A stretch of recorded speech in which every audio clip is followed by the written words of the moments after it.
Om Swastiastu. Anak-anak, pada pertemuan kita kali ini, kita akan belajar tentang kekuatan asam basa.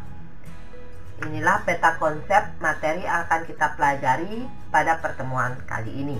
Kita masuk aja mulai dari asam kuat. Suatu asam dikatakan sebagai asam kuat jika asam tersebut dapat terionisasi secara sempurna. Contoh senyawa yang termasuk asam kuat adalah seperti di bawah ini. Silahkan anak-anak cermati. Kemudian asam kuat dalam larutannya itu akan memiliki jumlah ion H+ yang lebih banyak dibandingkan ion OH-. Untuk menghitung konsentrasi ion H+ dalam larutan asam dapat menggunakan rumus sebagai berikut. Plus sama dengan molaritas asam dikali dengan valensi asam. Molaritas dalam satuan molar atau mol per liter, kemudian valensi asam. Selanjutnya basa kuat. Basa kuat adalah basa yang dapat terionisasi dengan sempurna dalam larutannya. Contoh senyawa yang termasuk basa kuat, silahkan anak-anak cermati di bawah ini.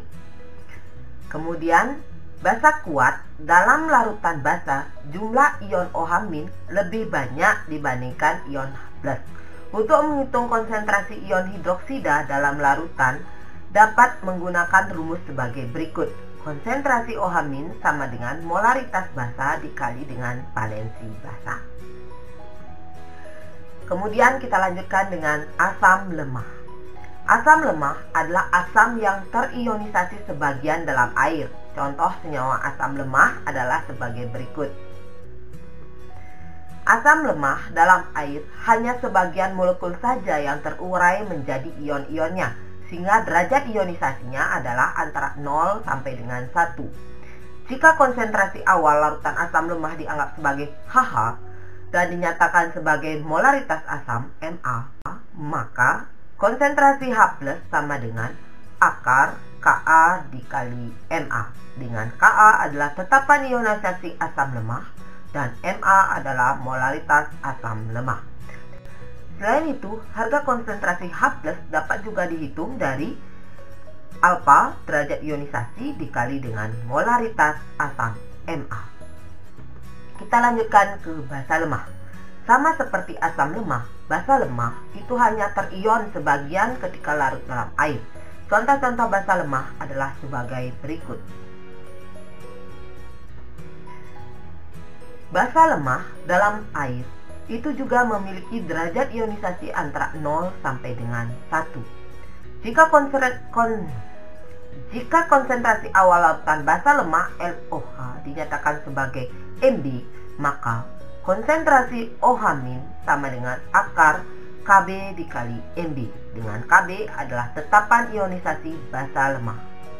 Konsentrasi OH- juga dapat dihitung dari alfa dikali dengan Mb, di mana alfa adalah derajat ionisasi basa lemah. Derajat keasaman pH. pH itu derajat keasaman adalah min log konsentrasi H+. Sedangkan derajat kebasaan pOH adalah min log konsentrasi OH-, di mana pH ditambah pOH sama dengan 14. pH itu adalah 0 sampai dengan 14, di mana pH 7 dikatakan netral, sedangkan yang di bawah 7 adalah asam atau asidik, kemudian di atas 7 adalah basa atau alkalin. Derajat keasaman itu dapat dibagi menjadi derajat keasaman dan derajat kebasaan, di mana asam itu dibagi menjadi dua, yaitu asam kuat dan asam lemah. Kemudian basanya juga basa kuat dan basa lemah. Asam kuat rumusnya adalah konsentrasi H+ sama dengan Ma kali Xa. Begitu juga dengan basanya, tinggal diganti Mb kali B. Kemudian konsentrasi H+ untuk asam lemah itu adalah akar Ka kali Ma. Kemudian untuk basa lemah tentu yang didapat adalah OH- sama dengan akar Kb dikali Mb. pH dari asam karena dia mengandung H+ yang dapat adalah pH sama dengan min log konsentrasi H+. Sedangkan basa yang didapatlah pOH, yaitu min log konsentrasi OH min. Jika suatu basa ditanyakan asamnya, maka digunakan rumus hubungan ini, pH ditambah pOH sama dengan 14. Jadi jika diketahui pH-nya, pOH-nya bisa dihitung. Begitu juga sebaliknya. Contoh soal nomor 1. Diketahui asam lemah HCN 0,05 molar memiliki harga Ka sama dengan 5 kali 10 pangkat min 10. Hitung pH larutan tersebut. Untuk menjawab hal tersebut, pertama kita lihat tabel asam basa di slide sebelumnya. HCN di tabel tersebut sudah jelas dia tergolong asam lemah. Maka nanti dihitung terlebih dahulu H+-nya, karena asam kan H+ yang didapat. Maka kita diketahui di sini adalah HCN, molaritas asam di sini dapat 0,05, Ka adalah 5 kali 10 pangkat min 10. Berapa pH-nya? Itu yang ditanya. Maka untuk menjawabnya, rumusnya untuk asam lemah, dicek dulu berapa rumus untuk asam lemah. Di sini kelihatan kan? Untuk asam lemah, H+ sama dengan Ka, akar Ka kali Na. Kita balik lagi ke sini, akar Ka kali Na. Kemudian kita masukkan Ka-nya di sini 0,05.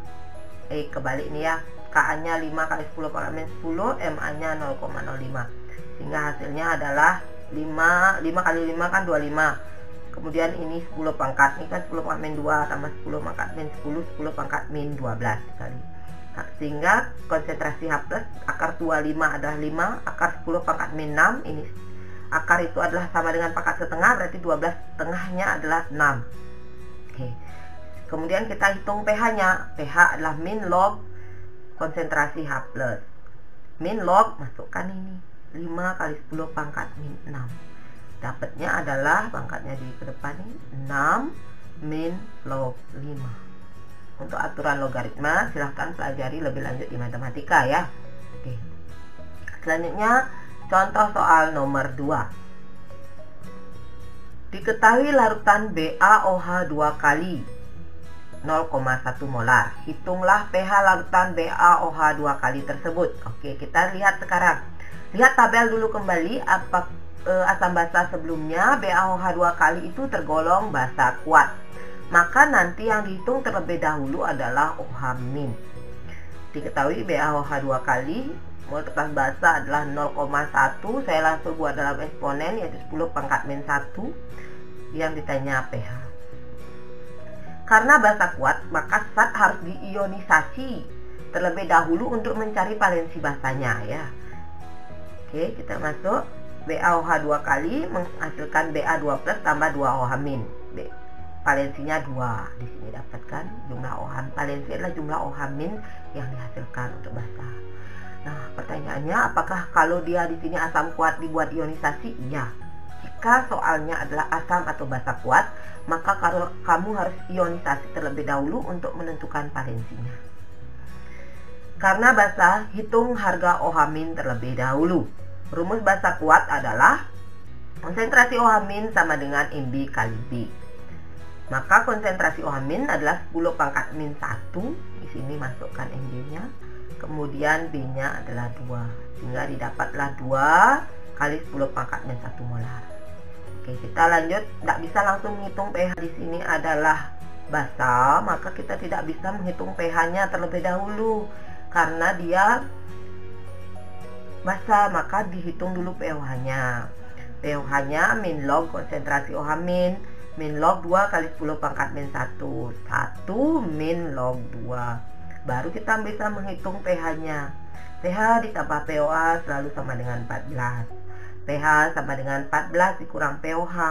pH sama dengan 14 dikurang, masukkan ini 1 min log 2. 14 dikurang 1, 13. Min plus log 2. Ini cara menghitungnya. Oke, kita contoh soal yang ketiga. Sebanyak 200 ml larutan NaOH mempunyai pH sama dengan 12. Hitunglah massa NaOH yang larut di dalamnya. Nah, sekarang yang diketahui pH, yang ditanya massa. Oke, kita langsung saja. Yang diketahui adalah NaOH dengan MR40, kemudian pH 12. volume 200 ml. Yang ditanya masa NaOH. Untuk menjawab ini, lihatlah terlebih dahulu tabel asam basa di slide sebelumnya. NaOH di sana tergolong basa kuat, maka nanti yang dihitung terlebih dahulu adalah pOH, bukan pH, karena dia adalah basa. pH tambah pOH sama dengan 12. Kita masukkan sini karena yang diketahui di sini pH, sementara yang kita perlukan pOH. pOH sama dengan 14 dikurang 12 sama dengan 2. Dari pOH kita dapat menentukan konsentrasi OH-. pOH sama dengan min log OH-. 2 sama dengan min log OH-. Kita antilogkan ya, antilogkan sehingga dapatnya OH- adalah 10 pangkat min 2. Karena NaOH basa kuat, maka zat harus diionisasi terlebih dahulu untuk mencari valensi basanya. NaOH terion menjadi Na+ tambah OH-. Hanya satu OH- sehingga valensinya 1. Karena basa, maka kita hitung OH-nya. OH- sama dengan molaritas basa dikali valensi basa. 10 pangkat min 2 sama dengan, ini molaritas basanya belum kita ketahui, dikali dengan valensinya 1. Dimana dapat 10 pangkat min 2 dari sini ya. Kemudian molaritas basa sama dengan 10 pangkat min 2. Oke, dahulu kita sudah belajar bahwa rumus molaritas adalah massa molaritas sama dengan massa per mR kali 1000 per volume. Kita masukkan saja molaritasnya 10 pangkat min 2, massanya kita cari, mR-nya 40, 1200 volumenya. Nanti hitung sehingga dapat massa adalah 8 kali 10 pangkat min 2 atau 0,08 gram. Bisa dipahami? Oke, nanti silahkan cermati kembali. Kita lanjut ke contoh soal nomor 4. Contoh soal nomor 4. Dari hasil percobaan diperoleh data sebagai berikut. Larutan HZ. Dia diuji dengan 3 indikator, yaitu metil merah, bromtimol biru, fenol petalin. Di mana trayek pH-nya masing-masing, kemudian HZ pada metil merah berwarna kuning, bromtimol biru berwarna biru, fenol petalin tidak berwarna. Pertanyaannya sekarang, tentukanlah pH larutan HZ tersebut. Untuk menjawab hal tersebut, kita lihat dulu trayek pH masing-masing indikator. Metil merah, trayeknya 4,2 sampai 6,3. 4,2 sampai 6,3, di mana di bawah 4,2 dia berwarna merah, di atas 6,3 dia berwarna kuning. Bagaimana senyawa antaranya? Di antara 4,2 sampai 6,3, ya campurannya antara merah dan kuning, dia akan berwarna orange. Nah, sekarang kita lanjut ke bromtimol biru. Bromtimol biru itu trayeknya adalah dari 6,0 sampai 7,6. Benarkan menaruh skala 6,0 dia berada di bawah 6,3, di atas 4,2 ya. Kemudian 7,6 ya di atas 6,3 ke sini. Nah, kemudian di bawah 6,0 dia berwarna kuning, di atas 7,6 dia berwarna biru. Di antaranya ya campuran kuning dengan biru, hijau. Kemudian kita masuk fenol petalin atau lebih dikenal disebut sebagai PP. PP itu adalah trayek pH-nya dari 8,3 sampai 9,6. Menaruh 8,3 di atas 7,6 ya, sesuai urutan skala. Dimana di bawah 8,3 itu tidak berwarna. Ibu kasih tekstur di sini biar kelihatan sedikit ya, tidak berwarna. Harusnya sih tidak berwarna. Kemudian di atas 9,6 dia berwarna merah. Di antaranya ya campuran tidak berwarna dengan merah yaitu pink. Itu merah muda. Nah, selanjutnya kita lihat di sini anak-anak. HZ, kita kembali ke larutan HZ sekarang. HZ di metil merah dia berwarna kuning. Nah, kuning ya di metil merah. Oke. Di metil merah dia berwarna kuning. Artinya pH-nya di atas 6,3. Di bromtimol biru dia berwarna biru, artinya pH-nya di atas 7,6. Oke. Kemudian di fenol petalin dia tidak berwarna, berarti ada di bawah 6,3. Nah, sekarang berapa pH aset? Kita lihat. di batas ini. Oke, mana yang paling kanan? Ini kan batasnya ini dan ini yang paling kanan adalah 7,6. Maka di sini ini adalah batas bawah. Kemudian kita cek batas atasnya. Batas atasnya di sini 14, 8,3. Mana paling pendek? Ya, 8,3. Ini adalah batas atas. Oke, sehingga trayek pH-nya adalah antara 7,6 sampai dengan 8,3. Inilah pH dari Hassett. Bisa dipahami?